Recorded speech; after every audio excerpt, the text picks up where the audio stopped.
Good to see everyone. How are you? Good. Good. The plan for today is we are going to start with a news report, like usual. So I'll pick someone's name out of the envelope. And then we're going to talk about some reading strategies for the readings that you did last night about democracy and dictatorships. A lot of it might be review, but it'll be good practice. So if you can get out your yellow news report forms, and you may need to fill out 2 today, I think, but let's see who's the lucky student. Adolfo. I was feeling bad. You're feeling it? That's good. Yeah, you always Go ahead, I'll read you. Okay, so yesterday I was watching CNN, like online, and I watched about Michael Jackson's doctor. Like he was talking about the problems that. Good, thank you. Sorry. Good. All right, there's a few things, some interesting news there. One thing is when we talk about watching the news, I heard, I think you said this twice. Usually, when you talk about watching, you want to say what you watched and then talk what it's about. So you might say, what noun could you put here that would, yeah, I watched maybe a news report, right, about Michael Jackson's doctor or about gays in the military. And that's more natural sounding. Your pronunciation was very good. The only thing I really noticed was, I think at one point you said,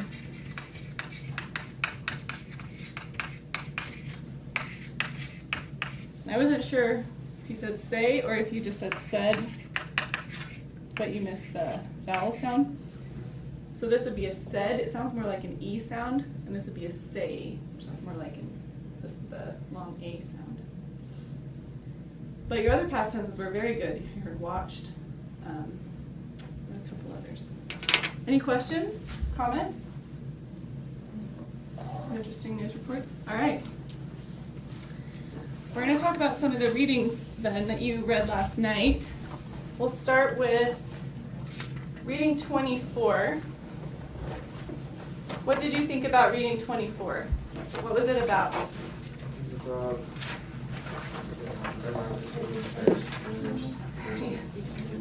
Very good. You can read the title. It's a good place to find the main idea, right? Yeah, democracy and dictatorships. And I think you were looking for advantages and disadvantages of each. democracy and Yeah, and we've talked about this before, right? About looking for having a purpose while you're reading and then making notes in your reading as you go so that you can easily find the information later.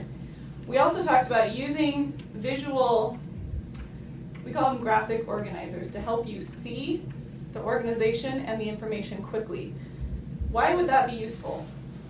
Why would you want to put your notes into some kind of visual? Well, Yeah. at least for me, it was pretty easy to compare dictatorship with democracy, all the advantages and disadvantages. And, well, it doesn't say here that we need to do that, but it just came to my mind, that idea. And yeah, I understood that there are, on both sides, there are advantages and disadvantages. Good. in my case, if I do that, if I don't have enough time to read again everything, just the only thing that I need to do is read the titles or the keywords I wrote before, and it's easier for me to identify what I want to know. Right, because you don't want to have to read the whole thing again. You already did once. You want to be able to pull out the important information. And if you can do it in an organized way, like Jose said, where you see, oh, they're comparing two things. They're talking about advantages and disadvantages of these two different types of government systems. It's really going to help your note taking. It's not just going to be a list of information, but it's actually organized in a way that will make sense to you later. So we are quickly going to use some graphic organizers. We'll split you into two groups. One group is going to do dictatorships. The other group is going to do democracies. And you're going to list advantages and disadvantages. This shouldn't take very long. I also want you to think about bias in this article. Do you think it's fair? What do you think the author thinks is best? Can you see an opinion, or is it a balanced picture? Hold. You hated it. Interesting. Okay, I want to hear why, but first I want to do this. So save that thought.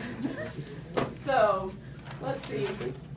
We'll just have you three. Why don't you do dictatorships, and you four.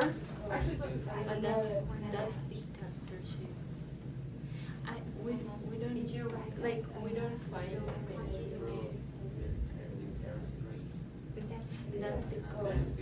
that's And let's start with democracies, and then we'll go to dictatorship. So if you want to split it up and one person does advantages and one person does disadvantages, that's fine. So democracies, are we ready? yeah. So tell us.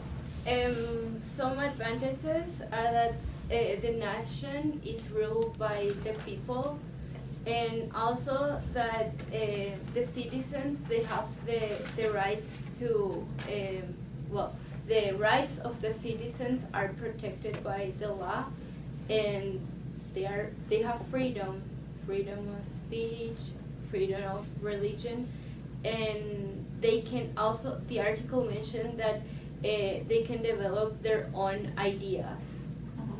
And the main disadvantage that we found is that it's hard to make a decision because they have different opinions. Right. So it takes a while until they make a decision. There's a lot of voices. It's nations with a long E. Oh, Nations. Yes. Good. So these are democracies. That's a pretty good representation, you think? All right. Yes. Dictatorships are still listing advantages. All right, let's hear it. I just put it there. Oh, yes. Okay. So what do you have? Me? Okay, we have many advantages and disadvantages of dictatorship, and the first advantage is that a country that has this kind of government can take decisions easier because Can make decisions easier because only few people participate in that decision. So who cares about the people? That's what they So that's think. an advantage. Okay. So its economy developed faster. At the same time, that country improved its literacy rates. Improves its literacy rates, and that country develops as well a strong army, and they have a great international power, and that's it. For advantages? Yeah, for So- advantages. So what are some disadvantages? Well, the first one is that just one political system is running, and the media is limited to. For example, they only have one channel or one radio, and they just transmit the things that they want to the people to know. Probably they hide something. So, now that we've compared kind of these two forms of government, which one would you prefer? Which one does the author prefer? He prefers democracy. Yeah, Sure. democracy. How do you know? Because of I just some. here, well, I don't know. Here, go Is that ahead. right? This part said the individual who believe that the dictatorial systems are more efficient than organizations. Yeah, that's kind of the conclusion too, right? That last paragraph.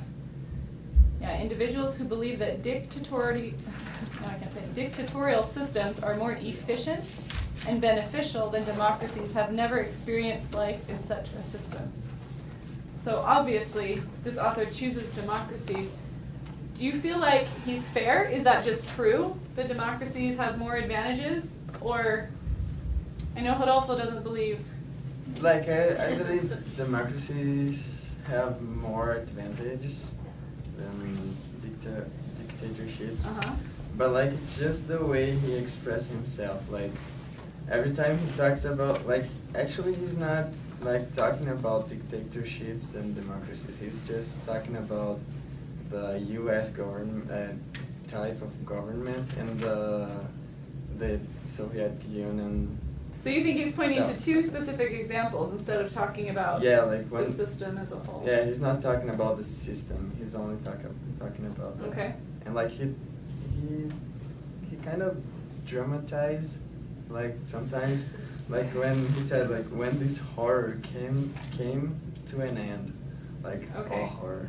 So you're saying even the language he chooses to use is stronger maybe than Yeah. an objective observer would choose? And the other one, like the lack of accountability in the USSR was so shocking that anyone who observed it and still lives will be emotionally scared forever. Scarred. Scarred. Yeah. So, oh yeah, scarred. Maybe scared too, I don't know. Scarred. Vanessa, you had something to write. Well, in my point of view, he really supports democracy, but in contrast, he gave a good example of how a dictatorial system can help a country. So, in my opinion, he didn't attack this kind of system. He gave an example of how a country can develop, because he talked about Joseph Stalin, and he gave many examples how the country achieved many things. Just I think that he gave us homework in order to think what is the price to have that kind of system, because that system worked. Okay. So in that country, that's my Depending kind on of how you view. did. Yes, yeah, I think that. define. What does this word mean? What is bias? I know you talked about it before. What does it mean? Let's review. Talked about it yesterday. Yesterday, do you remember what it A means? strong opinion about something, or Yeah. yeah.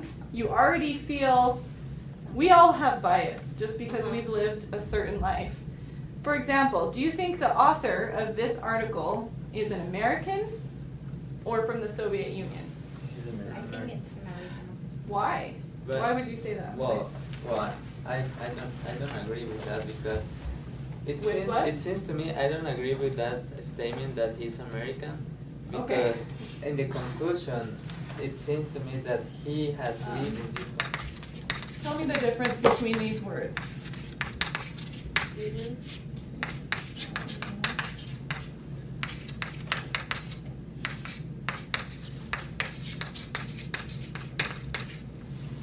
Dictator is the person. Okay, what kind of word then?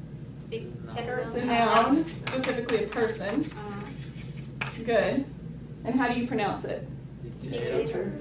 That's a dictator. Dictator. Uh-huh. What about this one? Good. Dictatorial, so the stress moves here, right? I just learned how to pronounce. Good. And what kind of word is this? Adjective. Yes, it's an adjective. And you'll see that in line, in that sentence. It says dictatorial systems is acting as an adjective. What about this? How do you say it? Dictatorship. Dictatorship. And what is it? It's a noun. It's a noun, meaning, what's the difference then between this and this? That one is the first one is a person and the other one is like a system. Exactly, yeah. So this would be the system of government. This is a good example of how the word stress often moves when you change the part of speech, especially from noun to adjective. And sometimes there are two nouns for the same kind of idea, and often one's a person and the other is more of the idea behind it. So, I want to give you, this is kind of a review. Whenever you are reading something, you don't have to believe it. You don't have to agree with it. In fact, I hope you're thinking while you're reading. Often we call this critical thinking or critical reading. So if you look, I think can you share this story? If you look on the back, it talks about critical thinking and critical reading, right? on the back side. We'll use the other side in a second.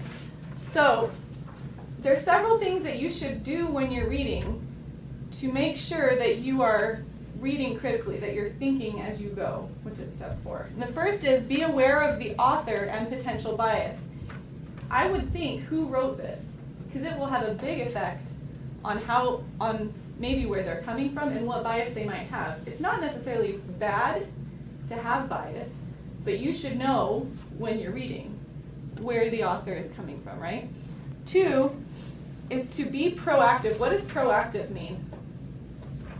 That does the thing without someone asking you to. Right. You do it yourself, right? So maybe you read this and you think, I wonder if that's completely true. What could you do? Read other, like, different opinions. Exactly. You could go and read something else. It gives you a better perspective if you read both sides of the issue. Even if you don't agree with both, you're always going to think better if you understand both sides, right? Step 3, I would say, is try to understand the other perspective. Even if you disagree, you want to try to understand. And that goes with kind of reading about it. And then finally, think.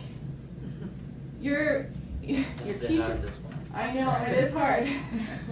But it's going to be very useful. Your teachers want to know what you think. Do you agree? Do you like it? If not, why? And you should be able to say, kind of like Rodolfo was, this part, this language, I think is too strong. I don't feel like he's presenting a balanced picture here. And you are welcome to form your own opinions. In fact, you should. And remember, your opinions are never right or wrong. Opinions are weak or strong. So the more support you have, the stronger your opinion will be. Okay. This leads right into the next reading, which is an example, well, it's some information on a country that is considered a dictatorship, which is Burma. It has some other names as well, which you might hear. But so you read this article and then the other article about the Democratic leader who's been under house arrest, whose name I can't pronounce. Now the reading 25 in your book is a collection of news articles. And you certainly can't assume that news articles don't have bias. They often do. But this is presented in, at least the language is much more objective, right? Although I would still assume, I mean, this is, where does this come from? Second one? Mm-hmm. BBC. Do you know where the BBC is from? It's, London? Yeah, it's British. Okay, so this is coming from a democratic, more westernized perspective, right? That's good to know. And then this article is also from the BBC. So we're not getting the Burmese perspective on this, right? No one went and asked the Burmese government, why do you have her under house arrest? Or how did you feel about the protests from the monks? And that may be something to keep in mind, and maybe you I don't know what they would say, because I'm not really from that perspective either. But as I was reading this, rather than comparing and contrasting, a better way to organize this, I felt, would be what? Do you have an idea? Yeah, cause and effect. It's talking about a string of events that led one to another.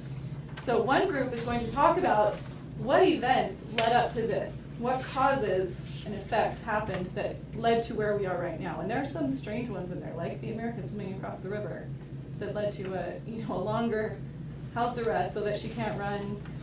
So it's sometimes interesting what ends up causing different things.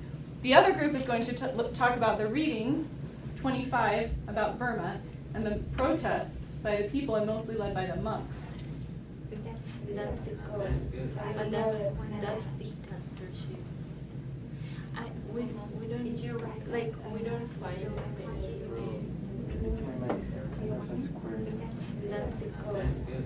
that's dictatorship. Okay, so let's start with Burma in general. She was inspired by her dad, and also she started her protest using peaceful leaders like Martin Luther King and Gandhi and other peaceful leaders. I like that I hear a lot of language of cause and effect. Things like because of this happened, or this caused this, or this led to this. All of that kind of language shows which direction the relationship is going between causes and effects. And you can often find them in your reading too to help you recognize this is a cause and this is an effect.